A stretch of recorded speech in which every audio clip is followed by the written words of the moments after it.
Hi everyone, this is Karen from the Staten Island Children's Museum, and today I'm going to show you how to make paper clay. To get started, ask an adult to help you find some shredded paper. You can also use torn up newsprint. You also need salt, flour, a blender, and hot water. The first thing that you need to do is fill a bowl of shredded paper and then cover it up with hot water. Now that the shredded paper has soaked overnight, we're going to start to blend it to a pulp.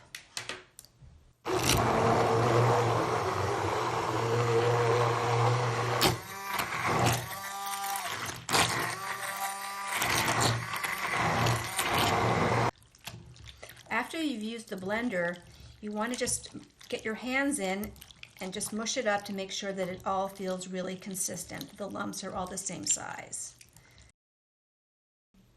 The next step is squeezing out the water from the paper pulp.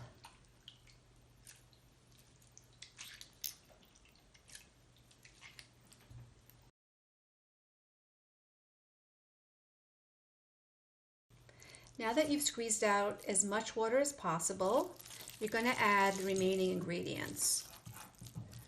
Okay. You want to add a bit of salt.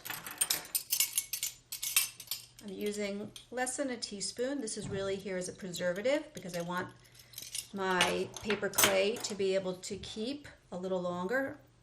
I'm also going to use some flour, and this is really about ratios. I'm starting off with about 1/4 cup.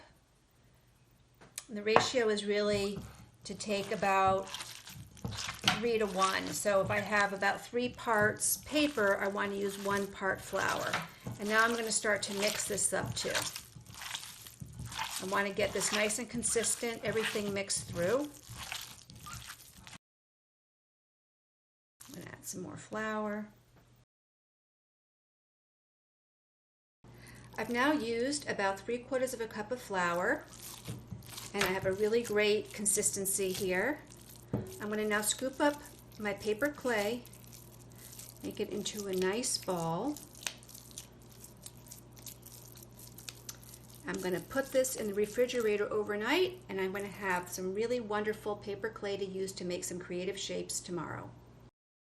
I just took the paper clay out of the refrigerator, and now I want to show you how you can make some different shapes with it.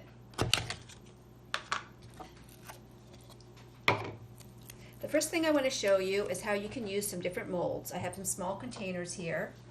I have a lid cover, and let's see what happens when I use them as a mold. Let's try using a lid. So I'm going to take some of my paper clay. A younger child can have a lot of fun just pressing the clay into the lid. And then you can think about what you want to use as decorations. I have a bunch of odds and ends in the house, including some beads and some buttons. And I think a young child would have a lot of fun just pressing these items into the paper clay for decoration.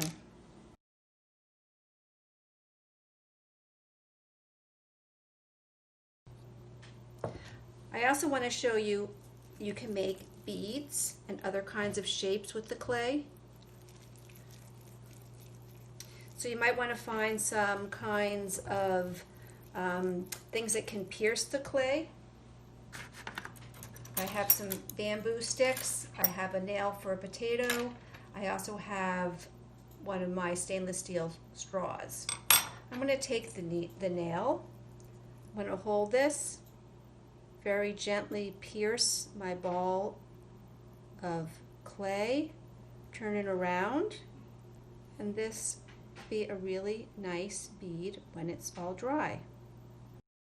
So I'm going to make a bunch of these, and I'm going to paint them after they dry. Now that my beads are mostly dry, I'm going to decorate them by applying some color. There's a few options here. You might happen to have a palette of watercolors at home. Magic markers can do, as well as plain old food coloring. It's always good to start with the lighter colors first. So I'm actually going to start with my yellow. I'm going to try to get as much pigment on the brush as possible.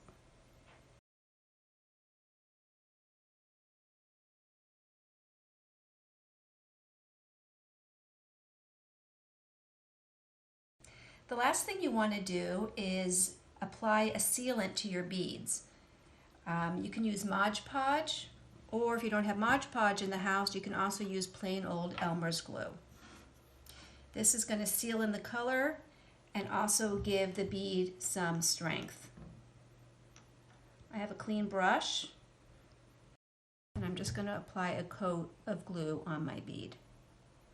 And that's it. Then just put it down to rest on a waterproof surface, let them harden up, and then you'll have some beads ready to use and wear.